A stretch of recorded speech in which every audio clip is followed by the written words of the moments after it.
Olá, você do outro lado do rádio, alô, você que nos carrega na palma de sua mão através do smartphone ou tablet, muito boa noite, né? Final de tarde, início de noite, estamos chegando aqui na programação Campeão do seu rádio 92.3 FM e vamos juntos até às 19 horas. Já tem a Voz do Brasil, já a gente vai também trazer as notícias do trânsito para você. Você continua conectado na 92. Estamos também ao vivo agora através do facebook.com/92 na web e também através do facebook.com/Rádio Notícia Maranhão. Sempre ouvindo os dois lados da notícia e intermediando as tuas solicitações com o Poder Público do nosso estado. Está no ar mais uma edição do Seu Na Hora. Hoje, 22 de março, o ano é 2021. Estamos chegando, trazendo muitas informações para você, tá?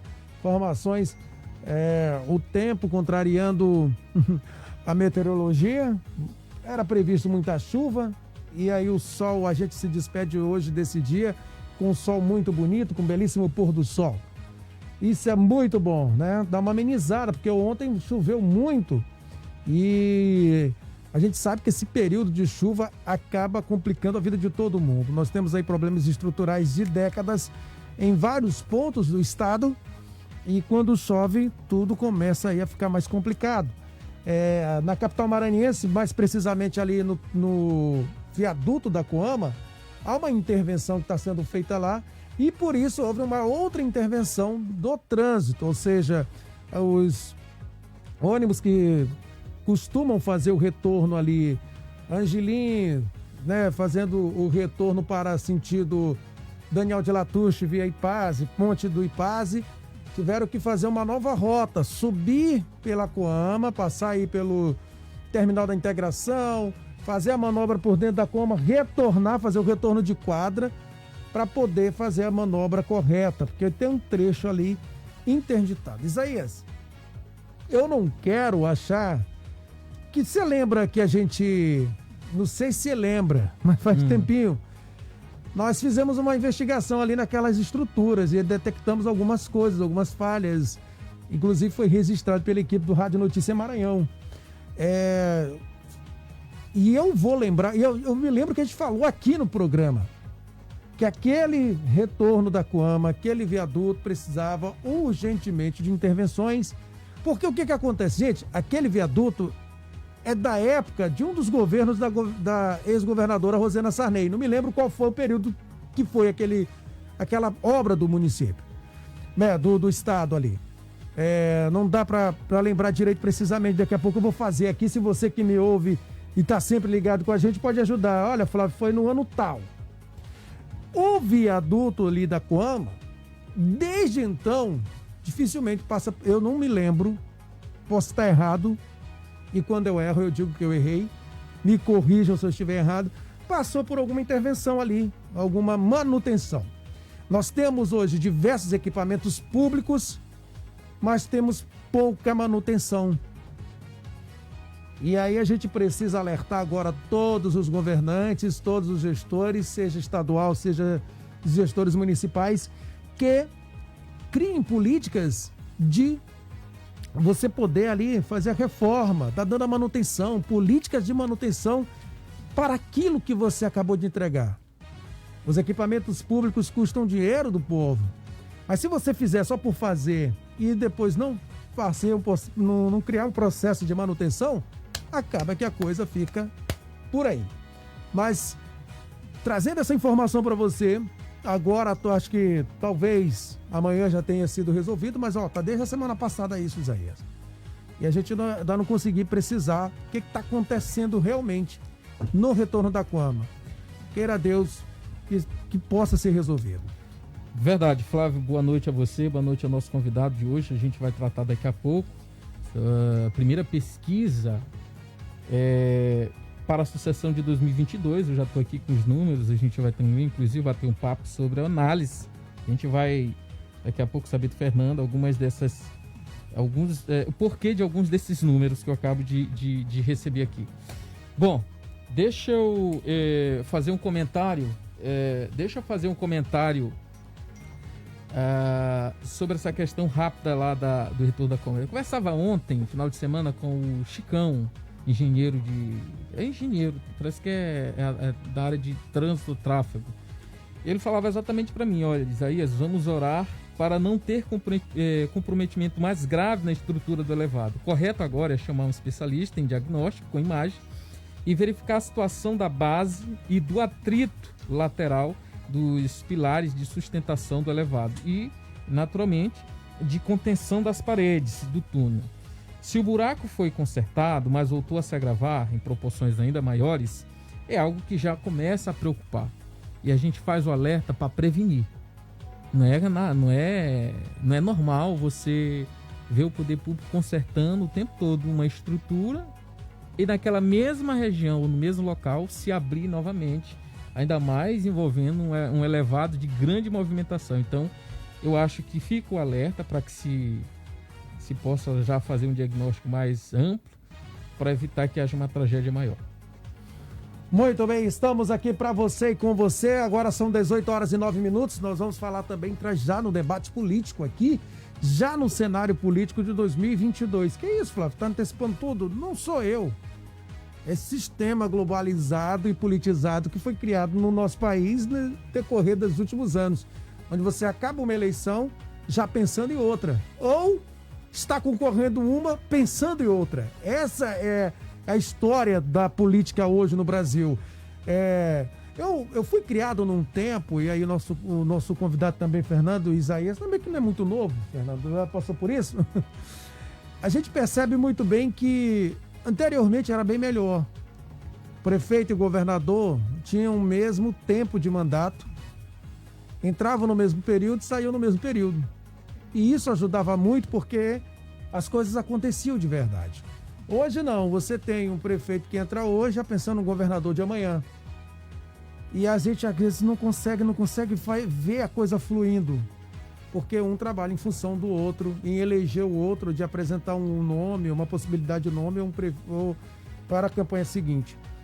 E a gente já vai falar de 2022 agora, em pleno 2021, porque já existem as pessoas eleitorais. E porque, na verdade, né, de intenção de votos, enfim. Aquela coisa ano, toda. Cabe se ressaltar, Flávio, a eleição de um ano, ela é decidida no ano anterior. A prévia, as articulações se faz no ano anterior da eleição. Você, daqui a um ano, por exemplo, dependendo das movimentações, já há mudança em abril do ano que vem. Então, quem assume o governo do Estado, por exemplo, se não se preparar agora em 2021, vai ter menos de 8 meses. Aliás, menos de 4 meses para se articular. Por isso que no Brasil, uma eleição antecede a outra, mas, na verdade, as articulações começam exatamente na prévia, né? Se ganha uma eleição ou se vence uma eleição, muitas pessoas dizem assim, é na chegada, mas na partida você já tem que começar a se preocupar. Porque se você não partir bem, você acaba não chegando até ao objetivo, que é vencer. E a gente vai daqui a pouco, já tem aqui os dados, pesquisa para presidente da República, pesquisa para senador, pesquisa para governador. Confesso que eu estou surpreso com os resultados para governador. Né? Eu pensei que ia dar uma outra possibilidade, porque a gente que trabalha ali nos bastidores, né, e acaba vendo uma ou outra movimentação, se surpreende. Mas eu vou saber daqui a pouco de você, Fernando, o porquê desses números e o que motivou o desempenho de um ou outro candidato aqui. Muito bem, 18h12 agora, estamos chegando, pessoal. Obrigado você pelo carinho, obrigado você pela audiência. Aqui, a gente não brinca de fazer jornalismo. Procuramos saber sempre Os dois lados da notícia. Eu quero saber. Acredito que deve ser assim. Na minha opinião, enquete. Ô, Psyu, opina aí.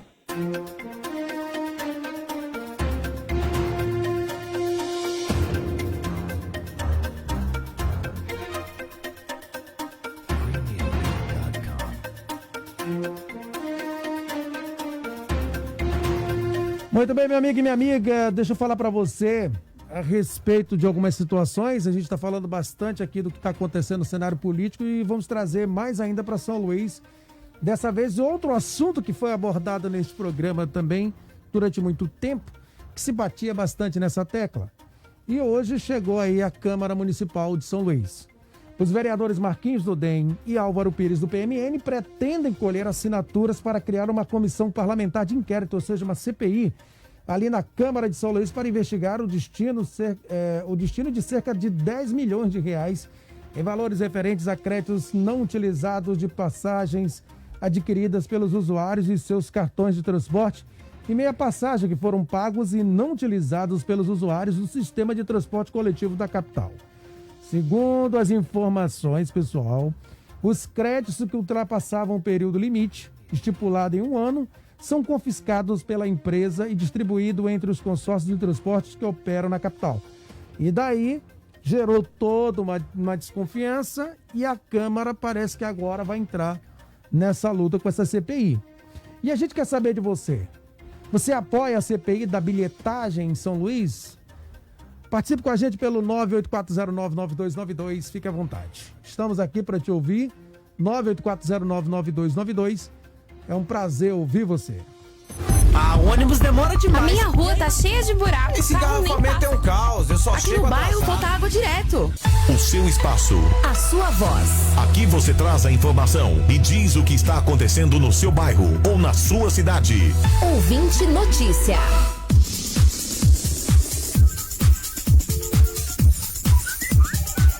Muito bem, meu amigo e minha amiga, 18h14, participe com a gente pela linha do povo, 984099292, 18 horas e 15 minutos. Isaías e Flávio. Flávio e Isaías, não sei se é o assunto, mas a estrada do Araçagi, que nem foi entregue ainda, já está toda cheia de buracos e o asfalto se desfazendo. Na verdade, ali ainda está no processo de conclusão da obra, né? Ainda não foi realmente entregue. Então, claro, eles estão fazendo as calçadas, estão disciplinando, embora na minha opinião, pessoal, aqui, eu achei ali as vias muito estreitas. Eu não sei se você vai concordar comigo. Mas, aparentemente, ainda dá para fazer um trânsito fluir ali, com aquelas 3 vias por mão, né? Então, assim, dá para fazer... Eu acho que dá para fazer fluir. Vamos ver como é que funciona a coisa daqui para frente quando estiver valendo mesmo e quando a gente tiver aquele pico, porque hoje você não tem os alunos indo para a escola, hoje você não tem os universitários, enfim, só mesmo o pessoal de trabalho que vai para o trabalho todos os dias. Então isso realmente diminui um pouco ali o fluxo de trânsito naquela região. Vamos ver quando com a carga total depois desse período pandêmico, quando as coisas, abre aspas, voltarem ao normal, fecha aspas. Bom, participe com a gente, 984099292, Divan da Cidade Olímpica já mandou áudio aqui, tem muita gente participando, a gente vai já ouvir você, mas agora é hora do Papo da Hora. Isaías Rocha, vamos juntos. Agora, a gente pergunta. O ouvinte participa. E você responde. Papo da Hora. Sempre com um convidado especial para uma sabatina da hora. Com 18 horas e 16 minutos, já tem Jorge Damos e o Trânsito, pessoal. O programa Na Hora, Rádio 92, em parceria com os portais R92 e Rádio Notícia Maranhão, divulga nesta segunda-feira a primeira pesquisa de intenção de voto para avaliar os cenários da sucessão do governador Flávio Dino, pessoal. O levantamento é realizado pela Emmett Institutos, que será o primeiro de uma série de sondagens que serão divulgadas até o final do ano pré-eleitoral de 2021. Nessa primeira sondagem, o Emmett vai mostrar como pensa o eleitor no cenário atual, verificando a intenção espontânea estimulada e a rejeição estimulada. Para falar mais sobre os números e analisar o comportamento do eleitor, o quadro Papo da Hora conversa com o diretor do Emmett, que é o Fernando Bastos, que também é analista político. Bom, Fernando, mais uma vez, obrigado por estar aqui conosco. É isso que você já está na segunda ou terceira vez que vem um programa, se eu não estou enganado. E eu queria saber com que base, em qual cenário o Emmett vai realizar essas pesquisas. Seja bem-vindo na hora. Bem, obrigado. Mais uma vez a oportunidade de estar aqui conversando com vocês. O Emmett, ele tem essa proposta, sempre pré-campanha, de fazer pesquisas abertas ao Ministério Público, abertas aos partidos políticos, que objetiva divulgar o nosso método de pesquisa, que é o mais moderno do país, e para buscar essa transparência nas pesquisas eleitorais. E aí nós decidimos fazer primeiro nas 2 maiores cidades do estado, né? Como ainda existem algumas indefinições de nomes, nós fizemos essa primeira pesquisa fazendo especulações, né? Diante até dos resultados eleitorais que nós tivemos no ano passado. Né? No ano passado nós fizemos avaliações municipais e querendo avaliar, né, os novos nomes da política maranhense. Nós colocamos o nome do ex-prefeito Edivaldo Holanda, que saiu com 62% de aprovação, segundo várias pesquisas que nós fizemos, 62, 64, 61, mas sempre variando em torno disso, é um número muito alto, né? Qualifica sem dúvida, né, para ir para uma disputa para o governo do estado, apesar do mesmo nunca ter declarado isso, mas o qualifica. A vitória do Braide, que foi uma grande vitória, muita gente quis diminuir a vitória pelo fato de ter sido em 2 turnos, mas se for olhar que era todo mundo contra ele, foi uma vitória importante. Então o nome do prefeito Braide também foi colocado na pesquisa por ser uma nova força política, né? Faz parte dessa juventude política que está surgindo no estado. E os outros nomes, aqueles nomes sempre declarados. Mantivemos o nome apesar do governador ter declarado o apoio ao Carlos Brandão, nós mantivemos o nome do Everton e do Josimar Maranhãozinho, porque todos os dois se declaram candidatos, têm a possibilidade de romper com o governo, né? Lógico, é uma decisão deles para disputar, então decidimos colocar e avaliamos primeiro as 2 maiores cidades. No mês que vem nós vamos avaliar as 8 maiores cidades do estado nas 4 regiões. Deixa eu, antes de passar aqui para a pergunta, deixa eu trazer os dados aqui de São Luís.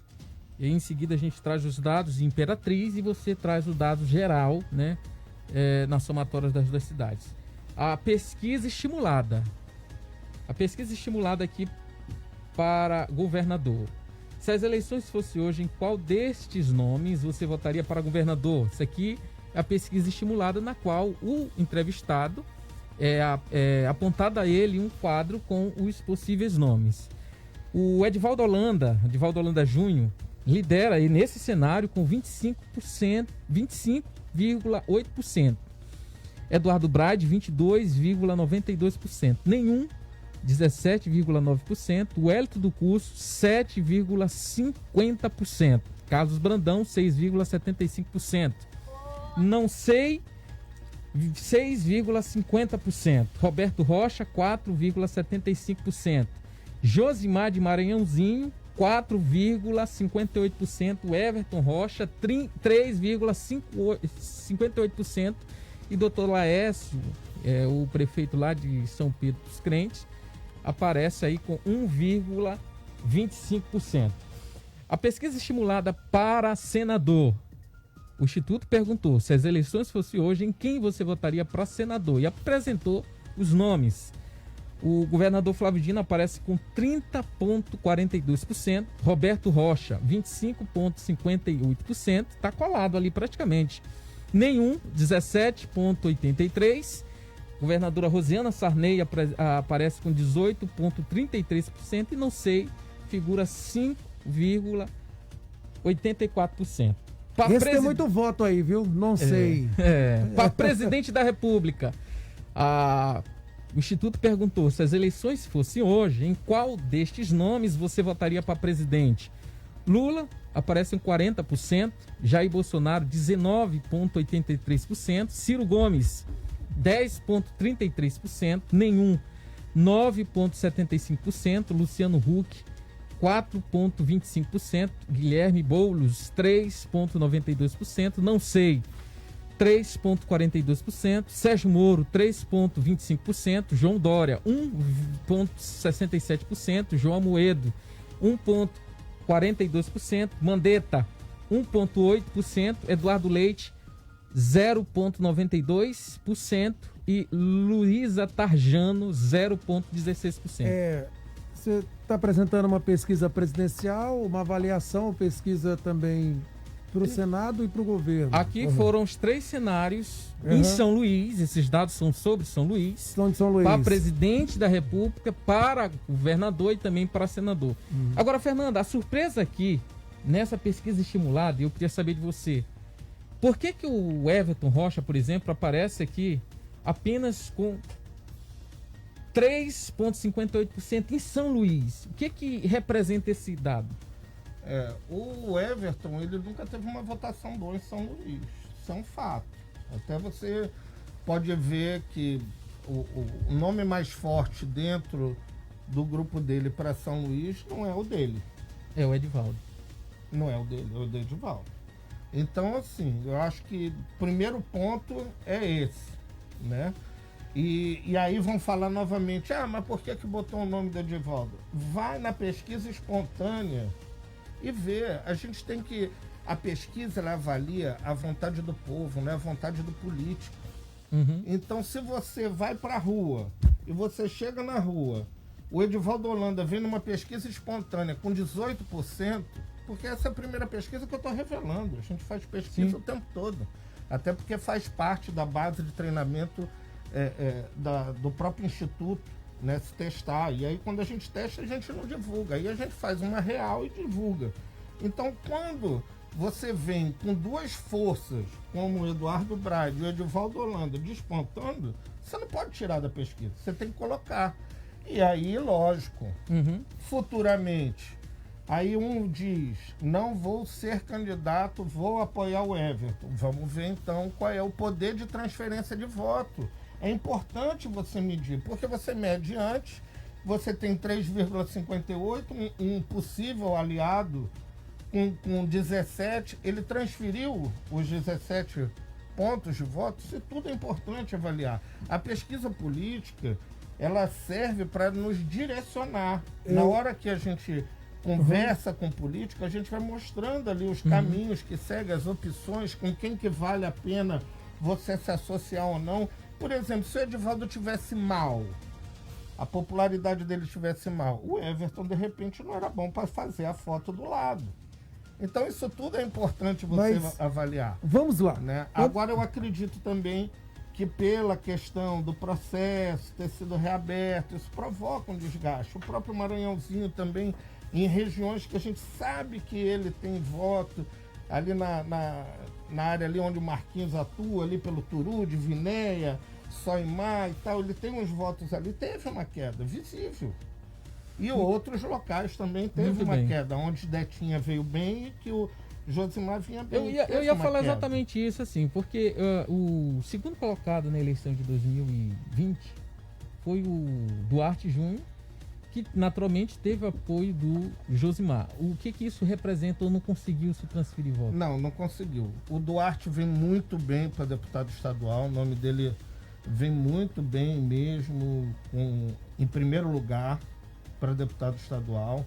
Vem em... quinto lugar.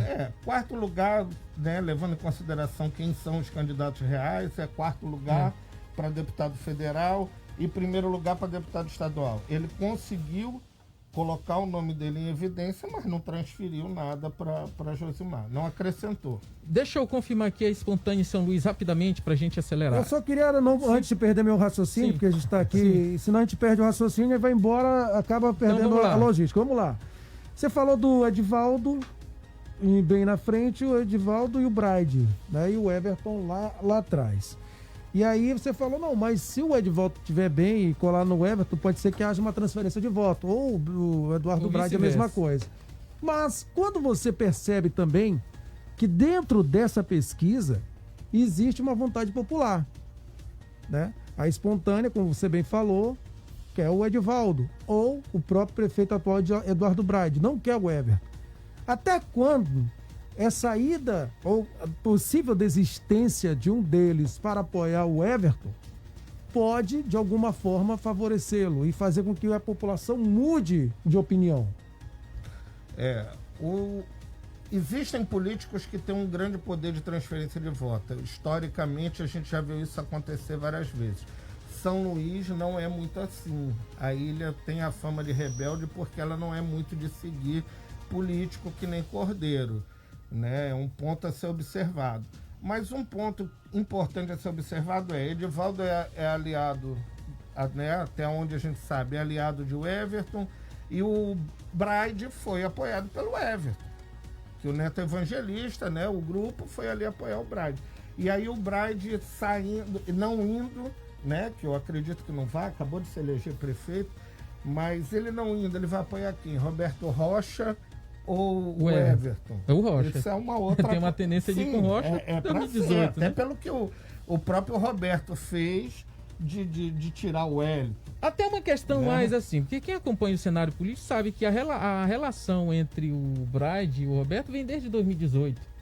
Então é muito mais próximo essa relação política do senador, do outro Rocha, do que o Rocha mais novo, né, que entrou agora para o Senado. Ó, pesquisa espontânea para São Luís, Edivaldo Holanda, junho, 17,65%, Eduardo Braide, 15,40%, Carlos Brandão, 4,66%, Hélito do Curso, 3,75%, Josimar de Maranhãozinho, 3,58%, Flávio Dino, 3,58%, Roberto Rocha, 2,91%, Everton Rocha, 1,92%, Dr. Laésio Rodrigues, 1,8%, Rosena Sarney, 1,67%, outro 0,42%, nenhum 18,48% e não sei 24,90%. É um índice, né, ainda de indecisão muito grande, né, de quase 30%.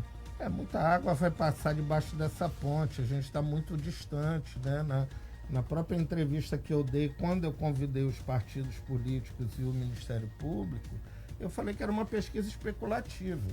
É aquela pesquisa que você consulta a população para ver o desejo inicial e acompanhar as mudanças que vão ocorrer durante esse 1 ano e meio que nós temos aí para as próximas eleições. Bom, tem uma curiosidade aqui, interessante. Em São Luís, que o presidente do PDT é o Everton e o partido comandou aí por vários anos, o senador aparece com 3,58%. Em São Luís, Imperatriz tem um dado interessante. Na pesquisa estimulada para governador Imperatriz, o Roberto Rocha aparece com 26,18%, seguido exatamente do Everton Rocha, com 22,67%. O que o eleitorado de Imperatriz diz em relação a essa disputa? O Everton é muito forte em Imperatriz, isso é um fato, porque ele tem uma base muito forte em Imperatriz. Ele tem uma base. E aí, talvez por isso tenha gerado a insatisfação para alguns, pela questão de ter se colocado o nome do Edivaldo, né? Mas já em Imperatriz o Edivaldo não é conhecido. Então essa base que o Everton tem, que é sólida em Imperatriz, vota nele. Por isso ele aparece em segundo lugar. E o Roberto, porque o Roberto é do sul do Maranhão e o sul do Maranhão é bairrista. Você vê, não é só um problema, não é só uma questão cultural, é uma questão política. A pesquisa muda totalmente. Por isso que nós quisemos realmente fazer, porque nós temos 2 estados políticos dentro do Maranhão, né? Com relação a posições políticas. Inclusive tem essa questão da divisão Maranhão do Norte, Maranhão do Sul, que nunca foi para frente, mas existe. Mas só que também tem um contraponto aí que eu tenho que fazer. Há um contraditório. O sul do Maranhão nunca conseguiu eleger um governador. E a gente não entende, também não tem a força política para tentar fazer com que seus deputados federais lutem para que essa mudança realmente aconteça. Inclusive com o próprio Everton, que é senador hoje, que poderia levantar essa bandeira e não consegue levantar essa bandeira do Maranhão do Sul, que é essa divisão que existe há muito tempo. Então, será que tem todo esse poder para fazer esse governador agora, possivelmente, se concretizar, né, a candidatura do Everton? O Maranhão do Sul é uma coisa realmente muito difícil. Você criar um estado é muito difícil. Se você for pegar a Constituição, é muito difícil. E com relação ao poder político, a gente precisa ver que o Jackson Lago só conseguiu chegar no governo porque ele foi buscar o apoio de Imperatriz. Foi, inclusive, a primeira vez que Rosiana perdeu Imperatriz. tá? O grupo de Rosiana ainda é tão forte lá que você vê, o Assis Ramos é ligado à família Sarney e antes dele todos os prefeitos, só teve um que foi o Jomar Fernandes que não era do PT. Que era do PT, o resto tudo Sarney. Então, assim, Imperatriz sozinha não decide nada, é fato. Né? Você, São José de Ribamar e São Luís tem uma quantidade de votos 3 vezes maior do que Imperatriz. Mas influencia, ajuda, porque a formação de opinião de Imperatriz é o que ecoa em toda a região. Imperatriz é como se fosse uma cidade satélite. Agora, então, ela ecoa, é uma opinião que ecoa. Deixa eu ir pro intervalo aqui, rapidinho. Tem que ir pro intervalo, faz rápido aí. Deixa eu só finalizar aqui a pesquisa estimulada para governador em Imperatriz. Roberto Rocha, como eu falei, 26,18%, Everton Rocha, 22,67%, nenhum, 21,84%, não sei, 10,69%, Carlos Brandão, 5,44%, Dr. Laércio Rodrigues, 5,35%, Eduardo Braide, 4,6%, Edivaldo Holanda, 1,57%, Wellington do Curso, 1,20%, Josimar de Maranhãozinho, 1%. Isso aqui os dados Imperatriz, daqui a pouco a gente volta à carga desse tema para discutir o que representa esse desempenho, mas dessa vez no geral, tá? Incluindo a votação, ou pelo menos a intenção das duas cidades. Muito bem, acertaram na hora aqui na 92, 18h34, a gente vai para o intervalo, mas rapidinho, eu queria ouvir você. Alô, boa noite. A gente fez várias perguntas aqui, eu queria saber em que você pode nos ajudar com a sua participação. Alô, boa noite. O viaduto, a construção desse viaduto foi em 98. 98. Obrigado pela participação, querido. Tá aí, ó, a aula tá tomada, viu? 98. O ouvinte aqui fala que a questão que ele se refere é a questão do que já foi feito e tá se desfazendo tudo. É preocupante se tá desse jeito. Alô, você, o Edivan na Cidade Olímpica. Fala, Edivan! Flávio Chocolate! Chocolate!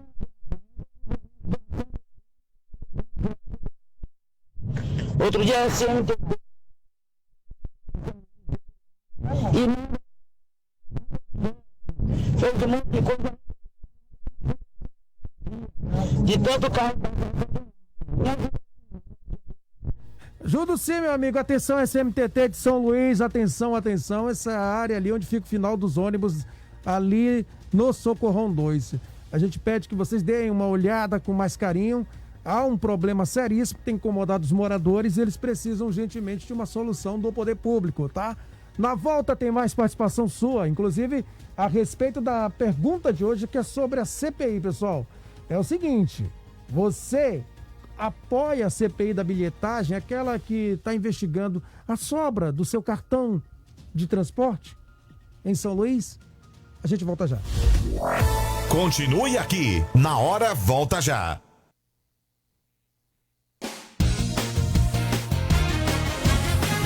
A número 1 do Maranhão, 92. 92 FM informa a hora certa. 6h36. A primeira do dial. 92 FM. Pra tudo, uau, uau e qualquer miau. Pro hamster, pro gado, pro peixinho de aquário, plantação e flor. Tem um universo diferente, com certeza pra quem ama a natureza, que tem muito amor. Terra Azul é pet shop, jardinagem. Terra Azul é pro campo e pra cidade. Terra Azul é pet shop, jardinagem. Terra Azul faz parte da natureza, faz parte da sua família. Olá, amigos, eu sou o pastor Carlos Pinheiro, pastor, diretor estadual aqui da sede da Comunidade Cristã Paz e Vida em São Luís do Maranhão. E quero convidar você para estar comigo nesta quarta-feira na grande busca do Espírito Santo, às 9 horas da manhã, 3 da tarde, 7 horas da noite, na nossa sede, Avenida Kennedy, 1380, no bairro de Fátima. Esteja conosco. Uma Toro para cada versão do seu dia. Que tal garantir um carro pronto para tudo? Essa é a linha Fiat Toro, com design italiano, tração 4x4, rodas de liga leve, aro 18 e muito mais. Aproveite! Linha Fiat Toro com descontos de até R$21 mil.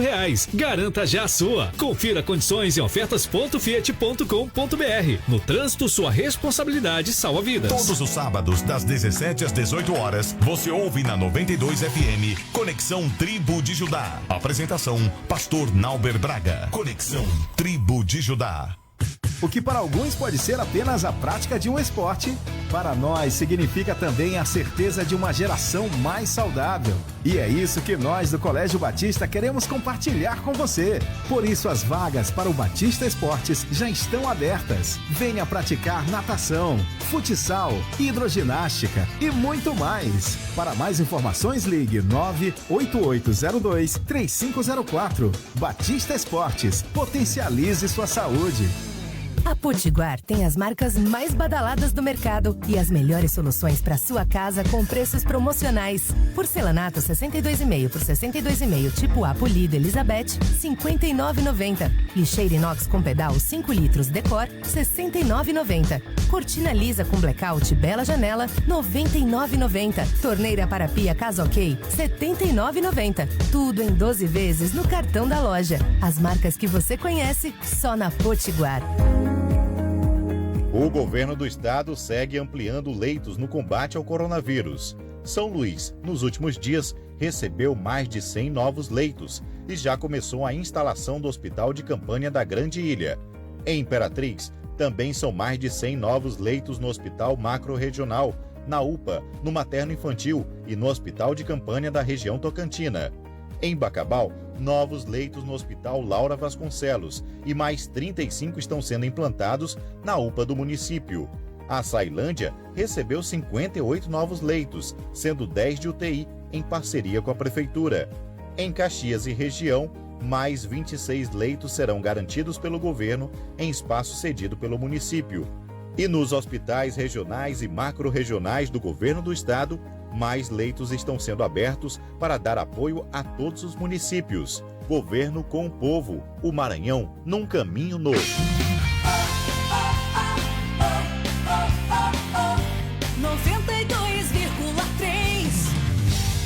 92 FM. Voltamos com o Seu Na Hora. Um novo jeito de dar notícia.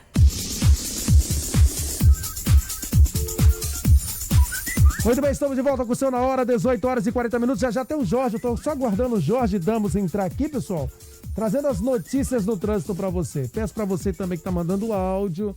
Eu sei que a gente tem muita coisa para falar, mas 22 minutos e 20 de áudio é impossível pra gente com esse tempo curto que a gente tem aqui.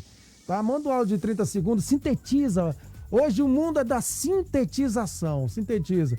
Estamos aqui com o Fernando Basso, que ele é diretor do EMIT.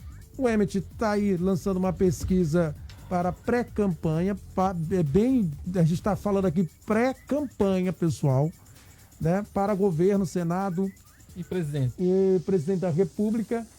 E aí a gente precisa saber de você qual a sua opinião a respeito disso tudo, tá bom? Então você pode participar com a gente através do 984099292. Tem muita gente já mandando áudio aqui. Estamos sem áudio no Facebook. Vamos chamar o nosso amigo Hacker Boy para ouvir aí, vai ajeitar essa situação. Você que está assistindo a gente pelo Facebook, obrigado pela informação do áudio. Bom, Fernando, a gente fala bastante aqui sobre a questão dessas eleições que ainda está um pouquinho longe, embora tão perto, porque um ano está passando rápido, já vamos para abril, quarto mês do ano. E a gente observa que existe uma certa polarização. E tanto no Brasil, quando a gente fala de cenário nacional, quando a gente traz também para o cenário local. Até que ponto a polarização é prejudicial para as eleições de 2022? Flávio, a polarização é ruim para tudo, né? Quando você coloca dois extremos, significa que o que você escolher já está errado. Por quê? Porque quando você escolhe um extremo, você só tem uma visão. é aquela visão do jumento com arreio, que ele só vai para frente, ele não olha nem para o lado, porque tem aquele negocinho tapando a visão dele. Então é ruim para a política, é ruim para a sociedade, essa polarização, né? Eu fico triste que provavelmente nós vamos ter um cenário de polarização 2022, e aí com revanchismo, eu acho que vai ser uma política muito pior do que foi em 2018, no caso para presidente.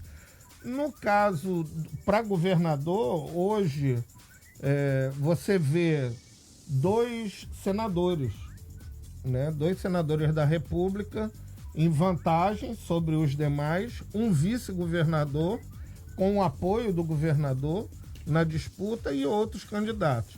Nessa questão dos 2 senadores, pelo fato de serem senadores, eu espero que a campanha do nosso estado tenha um nível melhor, né? 2 senadores da República que vão disputar o estado. Então, eu espero isso. E com relação ao Carlos Brandão, o vice-governador, a gente vê que o Flávio Dino, apesar de toda a aprovação, apesar de ser simpatizado pela grande maioria da população, não está conseguindo transferir essa simpatia para o vice-governador. Mas está tudo muito cedo, né? Tudo ainda vai acontecer, né? Então...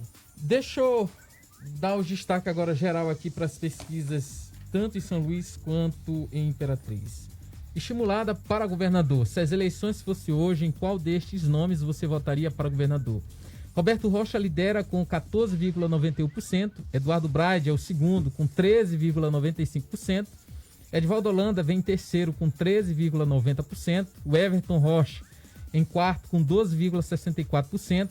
Carlos Brandão vem em seguida, com 6,12%. O Hélito do Curso aparece com 4,50%. O doutor Laércio, o prefeito lá de São Pedro dos Crentes, aparece com 3,19%.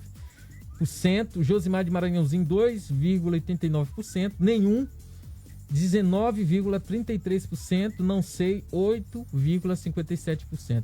Por que nenhum lidera aqui esse índice, esse cenário com quase 20%?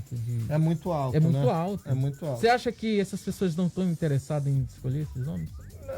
Eu acho que é porque está cedo e o pessoal anda muito revoltado, né? Desemprego, lockdown, as pessoas estão muito revoltadas com tudo, não tem vacina, é muita reclamação, entendeu? De todo mundo, entendeu? Uma situação bem complexa, né? Tá, para senador, pesquisa estimulada para senador. Se as eleições fossem hoje, em quem você votaria para senador?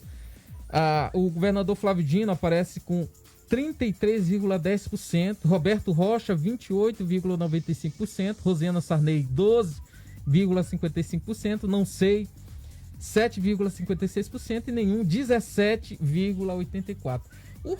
O senador Roberto, polariza tanto para Senado quanto para governo. Você acha que ele tem aí a possibilidade de disputar qual desses 2 cargos, já que ele aparece bem, né, nos 2 cenários?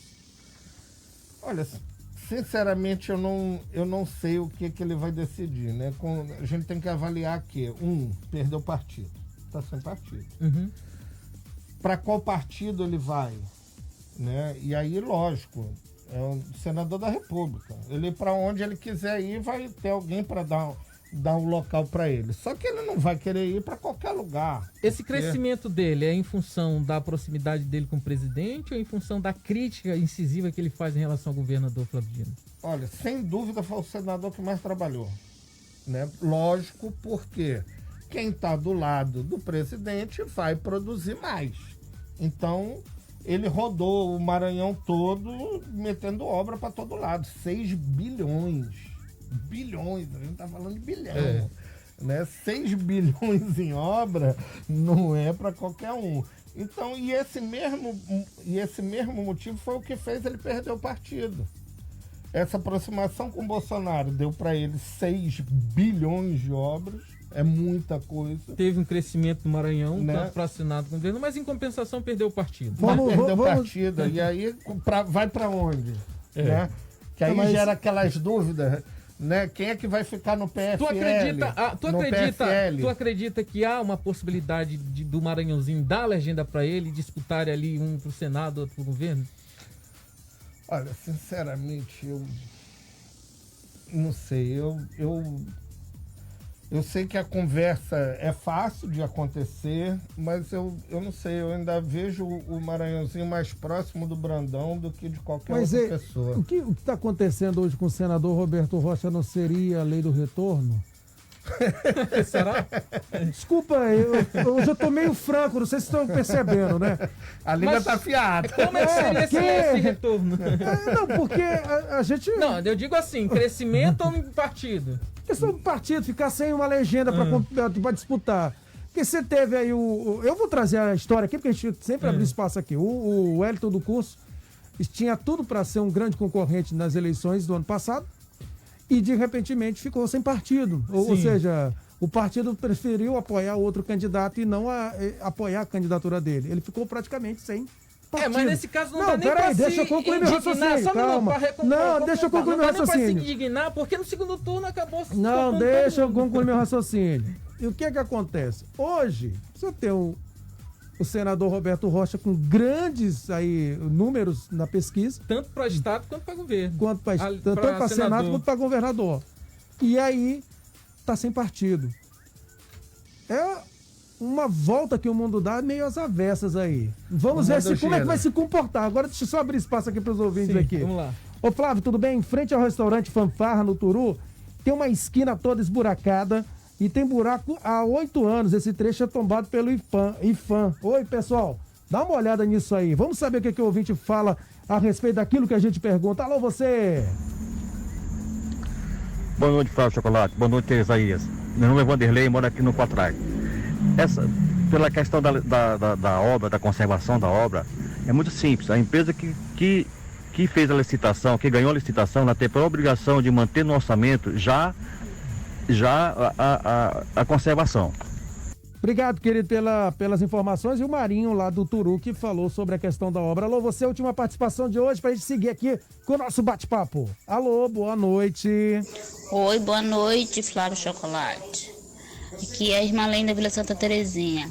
Acho justo, sim, essa CPI, até porque esses créditos são nossos. Não é justo que seja descontado no nosso contra-cheque esse valor, e a gente, quando passa um ano, você continua com esse valor no seu cartão, e a empresa vem e te rouba, porque isso para mim é um roubo.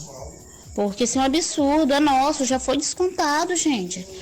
Passa o tempo que passar, é nosso. Então é mais do que justo essa CPI.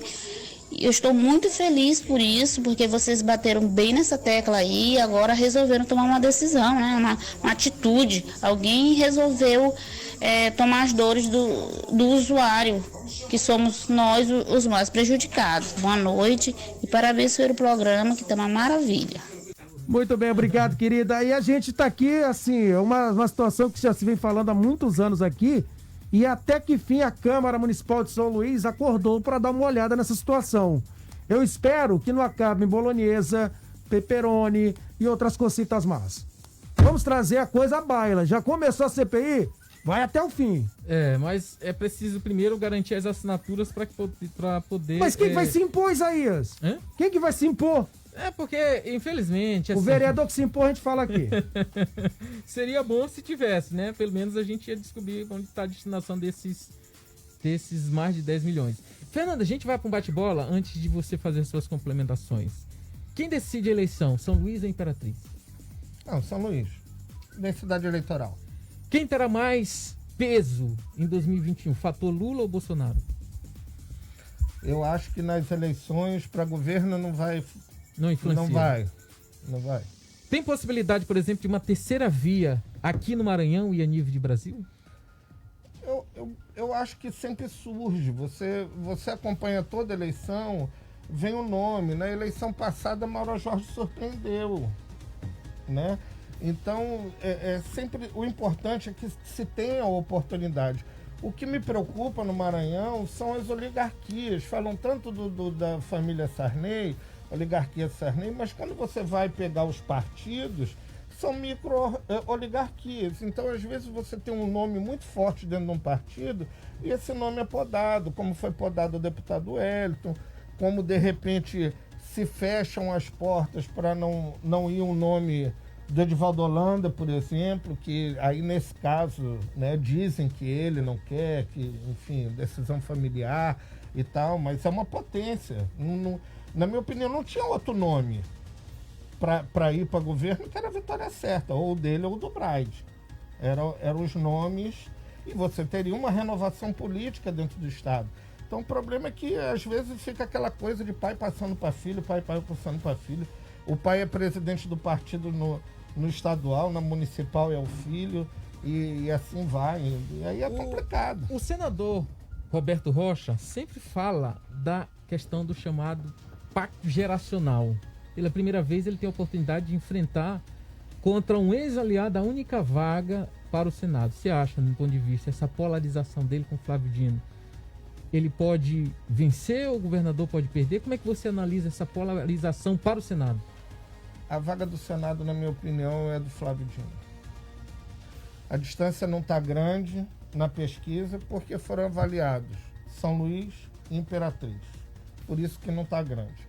Na hora que você espalha para o Estado, o governador é muito forte. Ele pode não estar conseguindo transferir voto. Teve 2 derrotas que, por mais que os companheiros dele não admitam, mas foram 2 derrotas terríveis. Perdeu as 2 cidades. Perdeu em São Luís e perdeu em Imperatriz. Né? Isso foram 2 derrotas terríveis. E o resultado está nessa pesquisa, onde o Roberto aparece. Né? E aí não foram só 2, né? Porque teve outras cidades grandes do estado que os candidatos deles perderam. Mas isso não significa que o governador está desprestigiado. Pelo contrário, se eu for medir a aprovação do governo dele, o tempo todo dá alta, acima de 50%. O tempo todo. A rejeição dele é baixa em nichos específicos, principalmente junto ao empresariado, que vem aquela crítica do imposto, mas de uma forma geral, ele tem uma aprovação grande. Então, assim, na minha opinião, a vaga do Senado é dele, de forma tranquila. Eu acho que a diferença vai ser maior do que o resultado que está na pesquisa, caso sejam esses 3 nomes, entendeu? E eu não vejo ele correr risco na eleição. Lógico que tem que continuar trabalhando, né? Não pode ficar em casa embalando rede. Mas aqui o Marques Barros, né? Que não é Marques Barros, não é Max, né? Porque às vezes pode entender errado. Boa noite, Flávio Chocolate, Isaías. Estou indignado com esses governos, tanto estadual quanto federal. Essa indignação é devido a esse cabo de guerra que foi criado particularmente entre Flávio Dino e Bolsonaro. Ou esquerda e direita. Até que ponto. Não, eu vou colocar os personagens, porque quando o Bolsonaro se refere, ele se refere ao Flávio Dino, ele dá o nome. E quando o Flávio Dino se refere protestando, ele fala Bolsonaro. Então esse cabo de guerra, até que ponto pode ser prejudicial ao governador? Já é prejudicial para o Estado e para a gente, porque nós vivemos num país hoje que tem mais de 290 mil pessoas mortas, entendeu? Por conta que não houve planejamento por parte do governo federal para aquisição de vacina. Pronto, então isso é culpa do presidente. Mas, por outro lado, você pega dentro de um estado onde você faz o lockdown, por exemplo, baseado em achismo. Você não tem fatos reais porque não se faz pesquisas reais de rua, os levantamentos são ambulatoriais. Isso, um levantamento ambulatorial sobre Covid ou qualquer doença num país onde 80%, na verdade é mais de 80% da população se automedica, é um absurdo. Você teria que fazer pesquisas para ver aonde tem a maior ocorrência e isolar aquelas áreas, assim como fez a China, a Noruega, Israel, e tiveram muito menos mortes do que a gente. O lockdown, ele não precisa ser no estado todo. Se você tem cidade que não tem caso nenhum, para que você vai fechar a cidade já com... Agora, nós estamos com recorde de desemprego. Agora, na hora que acabar a pandemia que vai aparecer. Os municípios têm essa prerrogativa de fazer, de tomar suas atitudes e tomar suas providências através dos decretos. Por que também não transferir um pouquinho dessa culpa para alguns prefeitos que não fazem isso mediante os números que você está falando? Os prefeitos são, sim, muito culpados, pelo mesmo motivo. Existe uma portaria do ano passado do Ministério da Saúde, que a gente não pode só criticar o governo federal, a gente tem que ver todos os lados, né? Então, tem uma portaria de 2358 que determina que todos os municípios façam levantamento epidemiológico.